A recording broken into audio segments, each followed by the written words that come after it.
മലയാള സിനിമയ്ക്കും മലയാളികളായ സംഗീതപ്രേമികൾക്കും ഇന്നലെ വരെ സുപരിചിതനായിരുന്നു ഈ മറുനാട്ടുകാരൻ. പതിറ്റാണ്ടുകളോളം ഈ മുംബൈക്കാരൻ പാടിയതും പാട്ടിന് സംഗീതം പകർന്നതും മലയാളത്തിനു വേണ്ടിയാണ്. ഇവിടെ ഒരുപാട് ആരാധകർക്ക് നടുവിലായിരുന്ന കലാകാരൻ ഇപ്പോഴിതാ ആളും ആൾക്കൂട്ടവുമില്ലാതെ ഒറ്റപ്പെടലിന്റെ വേദന അനുഭവിക്കുകയാണ്. അറിയുമോ ഈ സംഗീതജ്ഞനെ, ബോംബെ എസ് കമാലിനെ? ഇല്ല, മറക്കാനാവില്ല സംഗീത ലോകത്തിന് കമാലിനെ, അദ്ദേഹത്തിന്റെ പാട്ടുകളെ.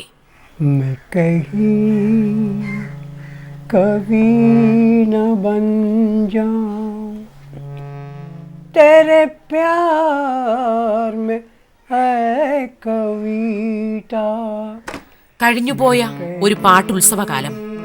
വേദനകളിലും ഈ സംഗീതജ്ഞന്റെ ഓർമ്മകളിൽ തിരയിളക്കുന്നത് അതുമാത്രമാണ്. ചെറുപ്പത്തിൽ തന്നെ എനിക്ക് പാട്ടിന് കമ്പായിരുന്നു, പാടാറുണ്ടായിരുന്നു. വയലിൽ കിട്ടാനുള്ള പാട്ടുകൾ പാടാറുണ്ട്. ഐ വാസ് വെരി യങ്, അതായത് ഒരു 7 വയസ്സ് 6 വയസ്സ് ആ ഒരു കാലഘട്ടം. അപ്പോൾ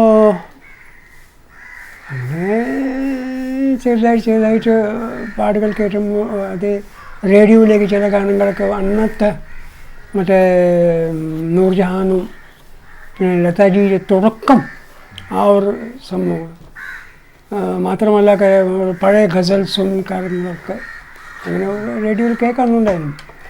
അപ്പോൾ അതിൻ്റെ കോപ്പി അടിക്കാൻ ഉടനെ തന്നെ കോപ്പി അടിക്കും, മൊഴിയിരിക്കും. അങ്ങനെയാണ് ഒരു നമ്മളിത് ആരംഭമായത്. അതിനുശേഷം പിന്നെ സാഹചര്യങ്ങൾ എങ്ങനെ ഉണ്ടായി, ഫാദറും മദറും എല്ലാം പോയി. പിന്നെ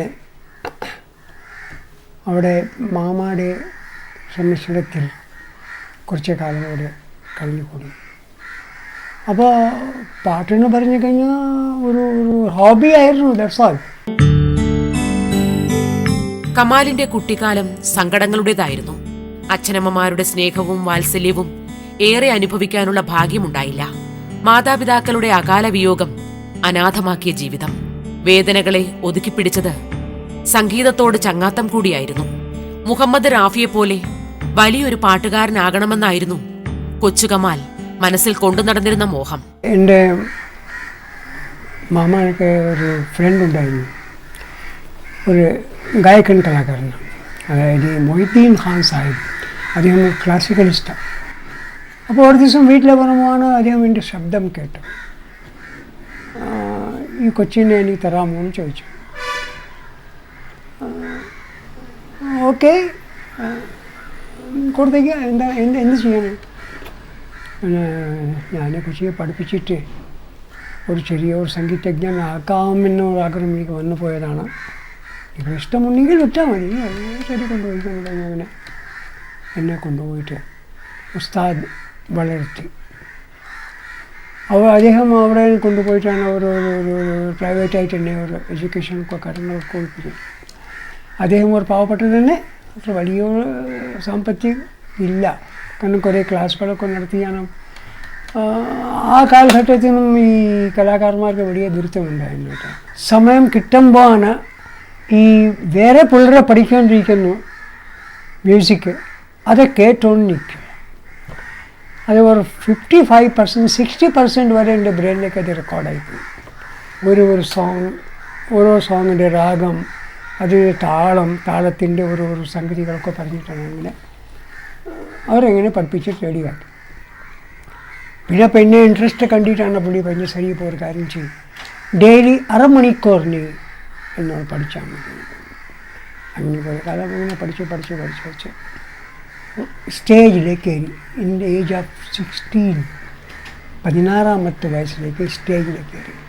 അന്ന് മുതൽ ഈ വയസ്സ് വരെ ആ ഒറ്റ സിംഗറിനെ ഞാൻ ഫോളോ ചെയ്തു, ദറ്റ്സ് മുഹമ്മദ് റാഫി. അദ്ദേഹത്തിൻ്റെ മാത്രം ഗാനങ്ങൾ, അതായത് ഏതാണ്ട് ഒരു 4000 പാട്ടുകൾ അദ്ദേഹത്തിന് ഞാൻ സ്റ്റേജിൽ പാടി കഴിഞ്ഞു. ജിന്ദഗി ഭർ ഭൂലേഗി വോ ബർസാത് കി രാത്. കമാലിനെ പാടിക്കേട്ടവരെല്ലാം നല്ല പാട്ടുകാരനെന്ന് സർട്ടിഫിക്കറ്റാണ് നൽകിയത്. പാടിത്തെളിഞ്ഞ പാട്ടുകാരൻ സിനിമയിൽ കയറിപ്പറ്റാനുള്ള വഴി തേടുകയായിരുന്നു പിന്നീട്.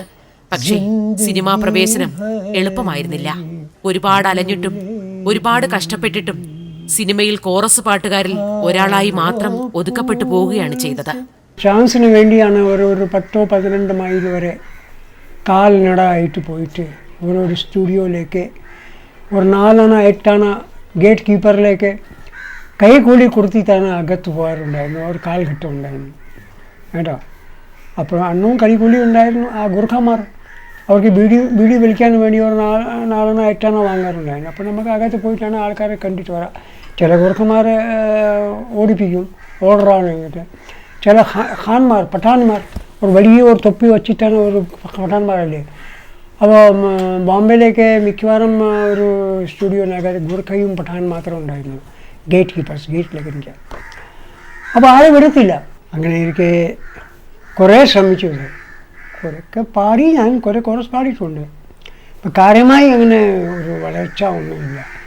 പിന്നെ റാഫി സാഹിബിൻ്റെ ഏകദേശം ഒരു ശബ്ദത്തിൻ്റെ ഒരു സാമ്യം കിട്ടിയത് കൊണ്ടാണ് ഉള്ളത് ചാൻസ് പോയി. കാരണം നോബഡി പറയാൻ റാഫി സാഹിബുണ്ട്, റാഫി സാഹിബ് മതി.